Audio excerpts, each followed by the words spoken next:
இன்னைக்கு மார்னிங்கே ஒரு சம்பவத்தோட தான் ஆரம்பிச்சது. மார்னிங் ரூமை திறந்த உடனே டீ குடிக்கலான்னு பார்த்தா எங்கள் அப்பா எக் ஆஃப் பாயில் போட்டு வச்சிருக்காரு ஃப்ளோரில். இதில் என்ன ஹைலைட்னா இன்னைக்கு வெள்ளிக்கிழமை.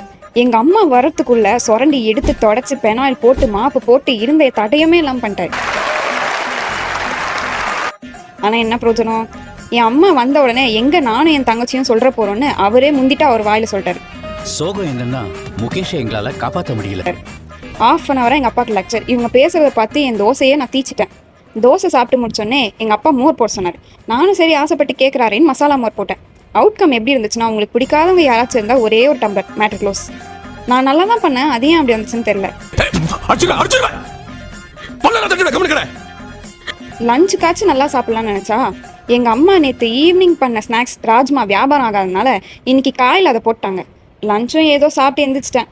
சரி சொதப்பலாவே இருக்கேன்னு ஈவினிங் எங்கள் அப்பாவை ஸ்நாக்ஸ் வாங்கிட்டு வர சொன்னேன். அவரு காளான் வாங்கிட்டு வந்தார். காளானில் என்ன இருக்கா இல்லை எண்ணெயில் காளான் இருக்கானே தெரில, அவ்வளோ ஆயில். என் தட்டு பார்த்துட்டு என்னடா இவன் நைட்டில் பக்கோடா சாப்பிட்றான்னு நினைக்காதீங்க, அது பிரெட் உப்புமா. அப்புறம் என்ன, அவ்வளோதான், பாய்.